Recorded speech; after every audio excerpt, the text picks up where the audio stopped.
Hi, I'm Dr. Caroline Leaf and welcome to my podcast, Cleaning Up the Mental Mess. Today I'm continuing a series on what to do with your kids over summer to keep them mentally healthy and to keep yourself mentally healthy and to improve your resilience. And today I'm going to be talking about something that's very logical that I know that you know about, but I just really want to stress this and give you some more tips and research behind spending time outdoors. Well, we don't spend enough time outdoors. The average, I've got the stats right here.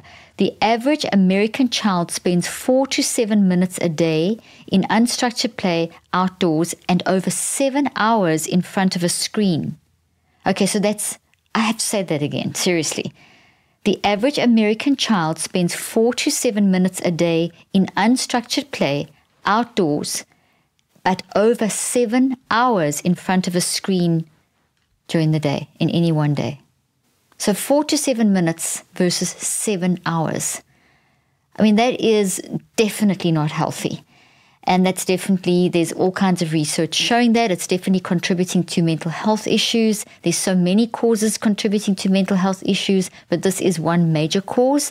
And that it's an easy thing to fix. And in addition to that, to help you, I have my new book coming out, which is to help you as parents help your children with their mental health. And it's filled with all kinds of ideas that you could do outdoors and indoors to help your child manage their mental health. So it's called How to Help Your Child Clean Up Their Mental Mess, a guide to building resilience and managing mental health. And you'll see a lot of my tips in here are about do this stuff outside or just get outside and play in an unstructured way.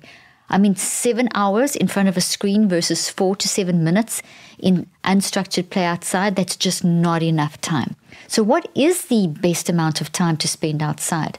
Well, I scanned the research, looked all over the place, and I don't even like saying this, but at least 20 minutes absolute minimum a day is pretty much essential for children to spend outside. So if 20 minutes is the minimum, but the ideal is in the region of around 2 to 3 hours a day, so somewhere between 20 minutes on the really low end and 2 to 3 hours is kind of the ideal. 4 to 7 minutes, that's definitely not enough time. And I mean, what is that doing in terms of the psychoneurobiology, the mind, brain, body connection? Because we don't want to just talk about the brain. We want to talk about, because the brain on its own does nothing. The brain works because the mind drives the brain, and the brain and body collectively drive the body. So brain and body health is dependent on mental health. And being outside, which is the focus of this particular podcast, plays a massive role in the psychobiological network, improving how it functions. So the mind is all these gravitational fields. So when we're outside, our electromagnetic fields and gravitational fields function in a healthier way. Not that they don't function in a healthier way inside, but they get a boost, like a regenerative boost when you're outside in nature and you connect with all the beautiful sounds and sights and smells and energy of nature. It's good for the mind. The mind is embodied, so that mind, the experience of the mind then processes this healthy flow of beautiful sounds, images, fresh air, oxygen, greenery, playing with the dogs, the movement, all that stuff, the water, the sounds, all of that into the brain. And then that creates a beautiful, healthy quantum energy response in the brain, beautiful neurochemical flow in the brain, improves the genetic response of the brain, which then also influences the health of the body. It's the influence on our health of our psychoneurobiology when you go outside is very much around restoration and paying attention. So if you've been told that your child has got ADHD or can't pay attention, first of all, ADHD is not a thing. ADHD is a description of behaviors, okay? And one of those descriptions of those, and under that cluster of behaviors are things like battling to pay attention. Now, before we just immediately accept a label that actually is not scientific, because it's not actually it's a description, a category description, and then it's got sub-descriptions underneath it. So before we just accept that, which in itself is not good for the mind-brain-body connection, for the person's feeling of empowerment, identity, etc., before we need to also focus on the fact that the attention aspect of that is something that we need to question why a child is battling with attention. So that plays a big role in this. But in order to try and sort of normalize and see, hey, let's get some neutral ground here, and let's get a way of seeing if the attention problem that my child has I'm told by the teacher that my child has at school, let's try and neutralize and bring some natural sort of healing to the focus and attention by going into nature. So going into nature, spending more time in nature and observing your child in nature and how they function outside. Even if it's outside in your garden, even if you don't have a forest or a park or something very close by you, but just getting outside on your patio, your balcony if necessary, seeing how they pay attention in that situation and how that helps, how they focus in that situation, and having conversations with them and getting them to read stories and that kind of thing. Seeing how they respond in that situation is a great way for you to judge what their attention is really like, and also to help restore. So maybe they've been inside so much and been so stressed out that they haven't had enough time. So in order to try and get this restoration, this regeneration energy flowing back into the mind-brain-body connection, we go outside. And what research is showing is that seeing a green space for even just a few moments gives the brain and mind and body a chance to restore attention and reduce mental fatigue.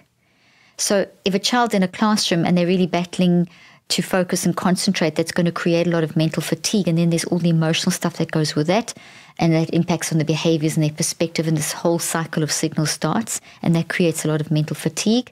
And this is happening on a very conscious level, and our conscious level gets very tired very quickly, and our brain gets very tired very quickly.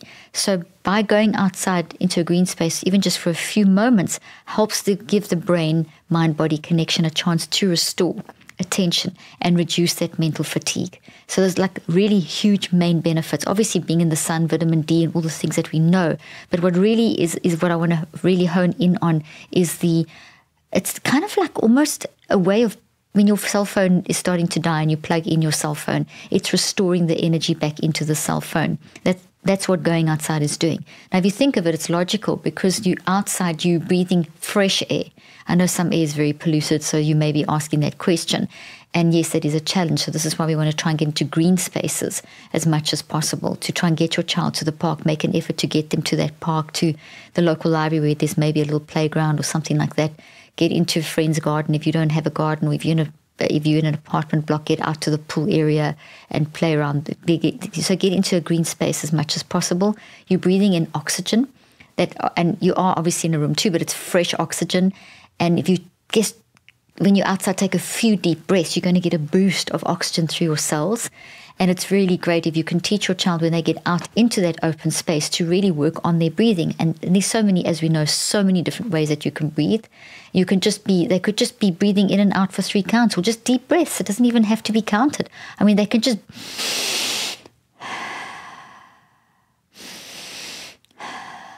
walk around like that for a couple of seconds, and just, as they step into being outside, just remind them, okay, let's do a few deep breaths. Let's just get this oxygen boost into our brain. And every now and then while they're playing, just...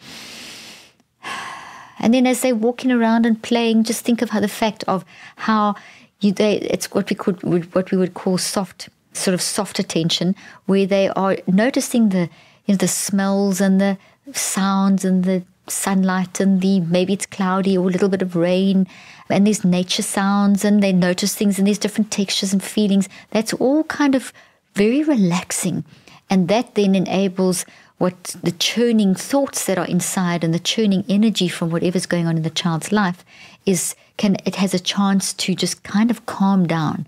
So the neurophysiology is calming it down. So outside, the breathing, and then just enjoying the moment is you kind of half focusing on what's going on around you in nature, and that then allows the internal thoughts and so on to bubble up. And that's a way of helping a child to bring to the surface something that's perhaps worrying them at school that you need to talk about, or just maybe not even necessarily on a detoxing side of trying to fix a problem. It could just be creativity, just purely thinking of ideas and thinking of games to play and thinking about that book they read and thinking of that conversation with their friend. All these thoughts just start bubbling up from the inside. So research shows that there's a consistent and systematically positive relationship between nature exposure and student performance, in the way that it improves voluntary attention versus involuntary attention.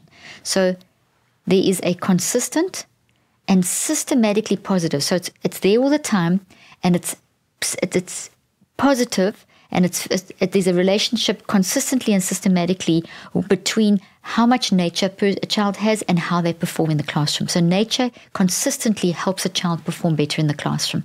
Okay?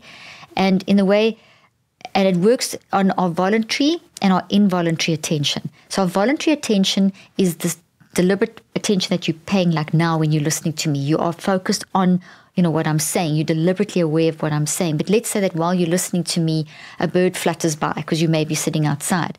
Now you're aware of the bird fluttering by, but you're not aware. So that's involuntary attention. And that's happening on the non-conscious level. So there's this huge amount of stuff that's going on the involuntary attention in the background. Voluntary attention is what you are consciously and deliberately focusing on. And that's quite tiring. And when we consciously and deliberately focus for long periods of time without taking breaks, we get that mental fatigue. And if we push through that, we'll get even more mental fatigue.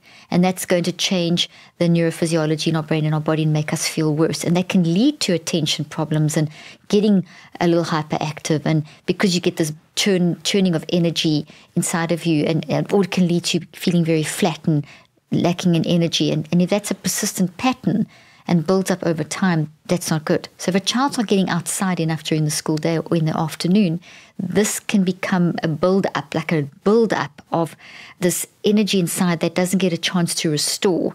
And it becomes very draining instead of very uplifting, and that can make you feel worse. So our voluntary attention can be distracted by what's going on in my head and what's going on around me. So when we are paying a focused attention, we can get distracted, and the distractions can come from what's going on around me. So there's noises, and you're in the classroom and you're distracted by the person next to you, and distracted by the sound, how your teacher's speaking, or a color that catches your eye, or books on the shelf, or whatever it may be.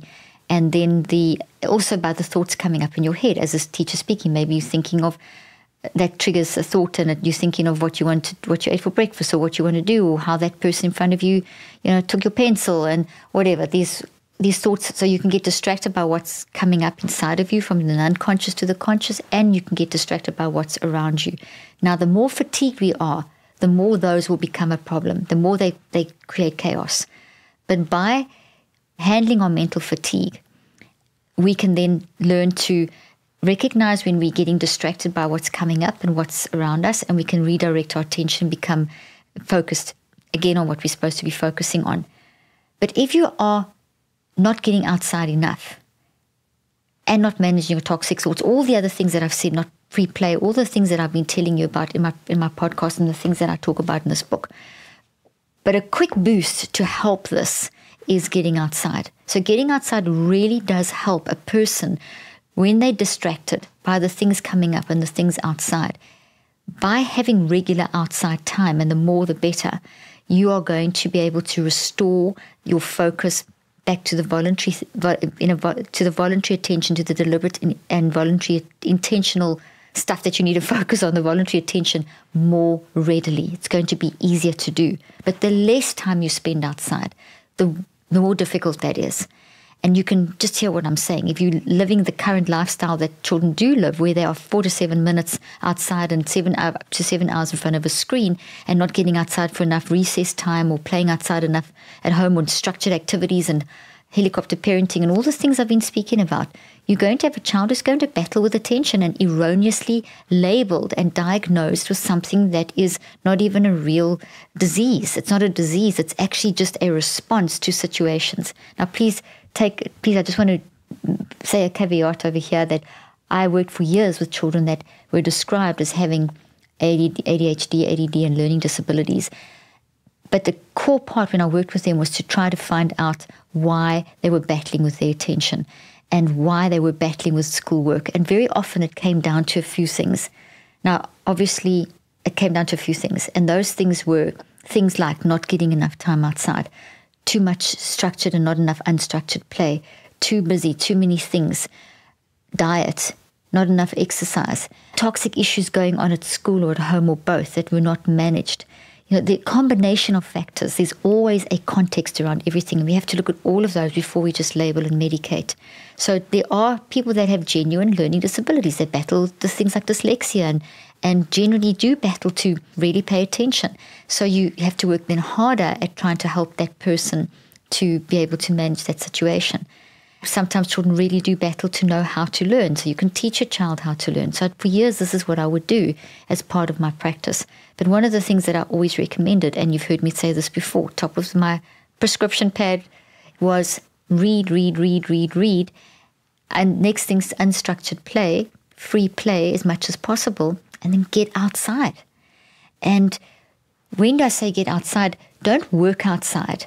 Make outside the place the fun stuff. Because if you try and, have lessons outside and that kind of thing that are more very focused lessons, you're going to be so distracted by all the beautiful things of nature, because outside is where we restore, where we relax, where we unwind. So deliberate focused intention is better to have within your schoolwork environment, within the classroom, within your dining room, or wherever your child does their homework. And then when they have the little breaks, the mental breaks, that's when you go outside to restore.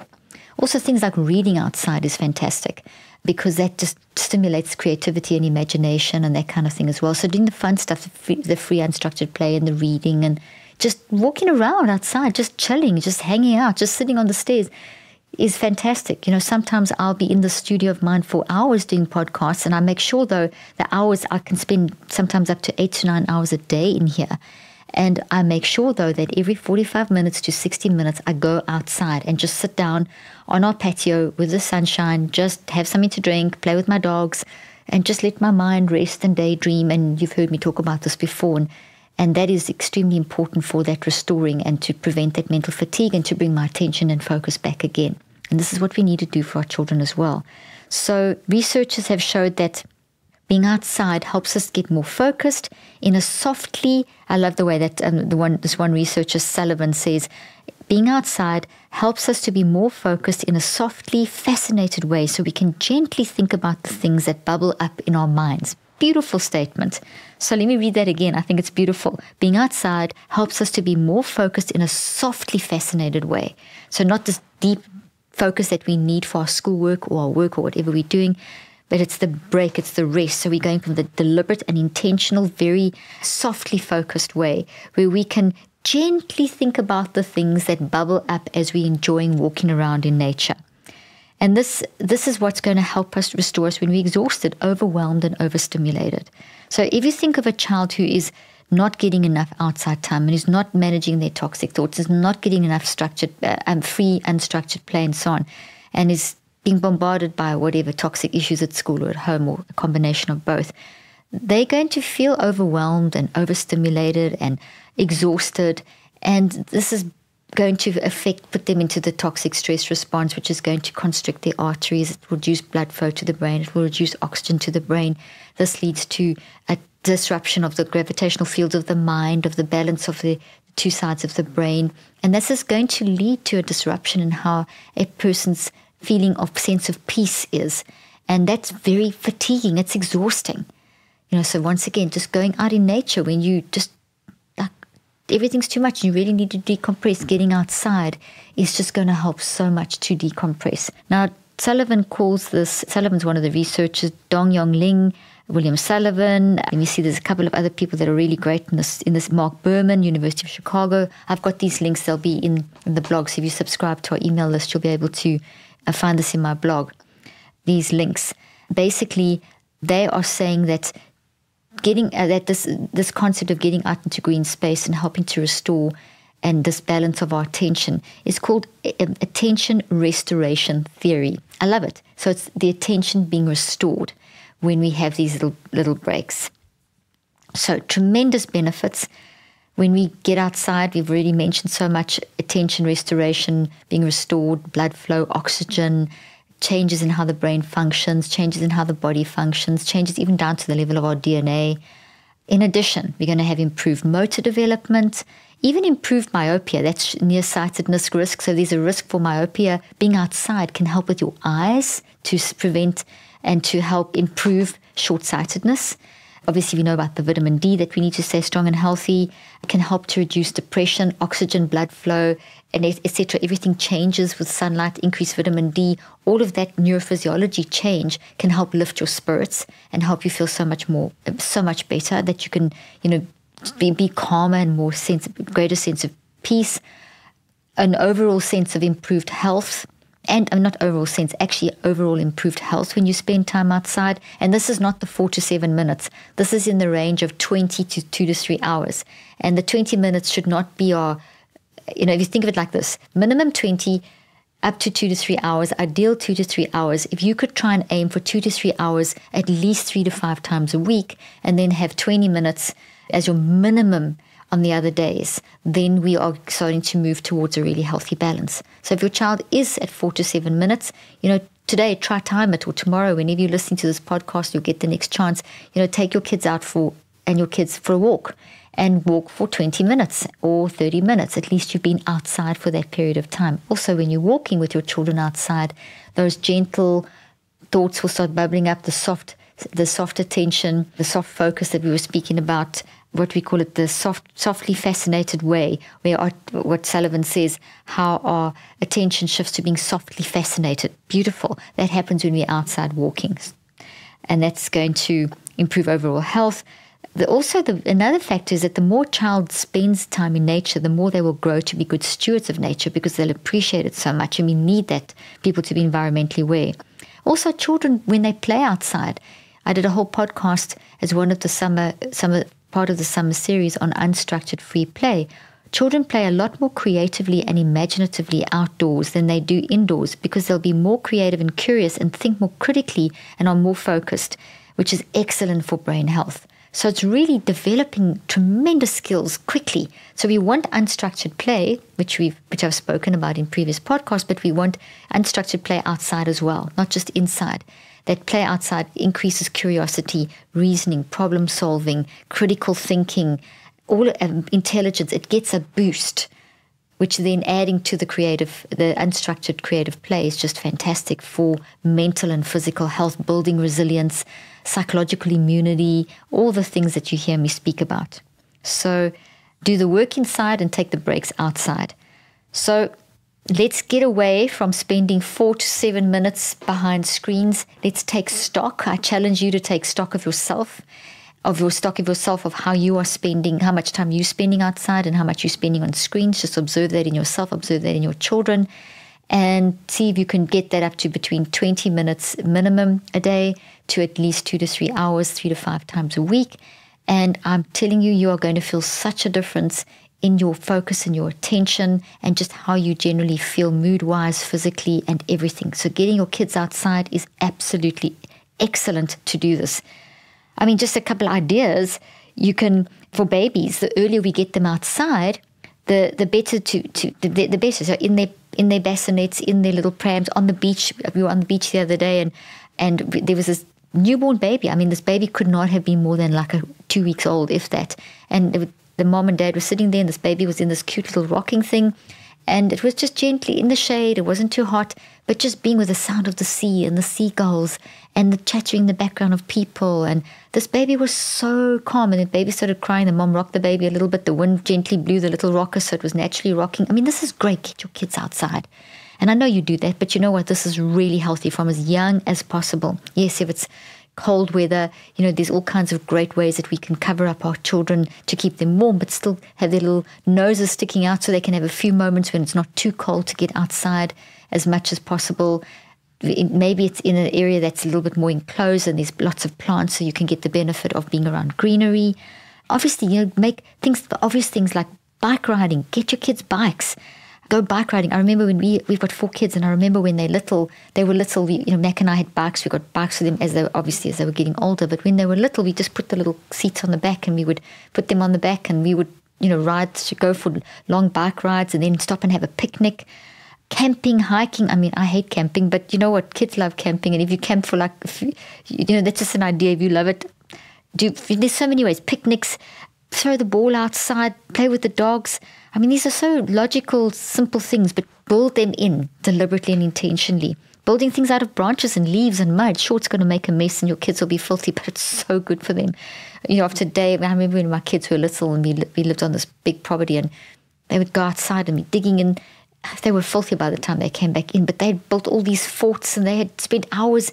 I would watch them sometimes and see hours they were just playing this game in the grass and outside, and came back inside so much calmer and happier. And if they were having four siblings do fight, and if they were having an argument, we would always take them outside and let them just calm down and have a little space in the garden and restore their neurophysiology. I'm sure you've done the same thing. Give them your pots and pans to play outside, or old pots and pans, or buy a bunch of stuff that you don't mind that's old, or your old stuff that you're throwing out, keep it, that the kids can safely play with it outside. Read stories outside. Beautiful thing. Let them lie there and let the sun shine on them, or cuddled up in their jacket if it's cold, and maybe even holding an umbrella and reading under the umbrella. Take breaks in nature. Work inside and then take the breaks outside.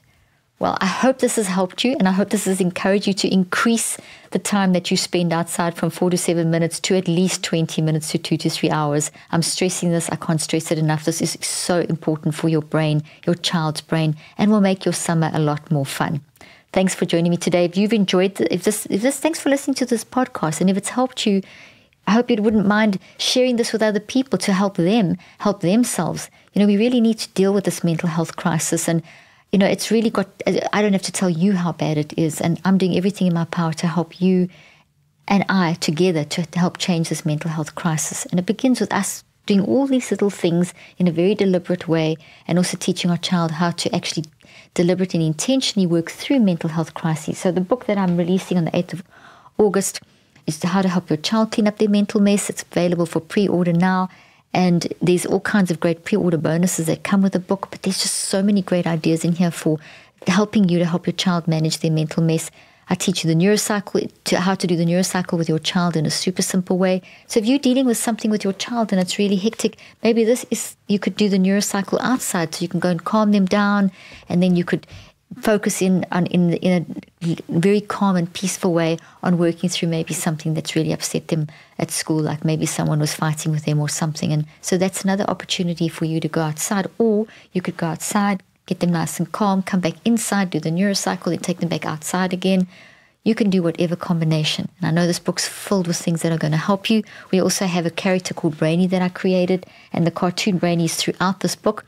And this is Brainy is going to help you and your child walk the mental health journey. I've got all this Brainy with all the trees. I've given you all the thought trees, and I've given you ways of how you can use Brainy to help you and your child understand how thoughts are trees and how you're healing the roots. And so, going into nature, you can go and then look for the beautiful trees and look for the toxic trees and look for the roots. And I find myself always looking at the roots of trees and think, oh, wow, that root really shows how things are interconnected and how that toxic thought led to that toxic thought. And oh, that tree really represents how I'm feeling. So it's a great way that you could go outside and say, which of the trees here is how you're feeling at the moment? And which of the trees here shows what you feel like in your body, and which of these trees here show how you are, how you're behaving at the moment? And maybe there's a tree that kind of is broken and it's blowing in the wind, and they choose that and they go up to that and say, I'm feeling like this tree's broken and blowing all over the place. And that's giving you great information, and it's safe, and it's helping them to really go into a place of peace where they can then work through stuff inside of themselves. Well, I hope this has helped you. Thanks for joining me. I look forward to speaking to you next time.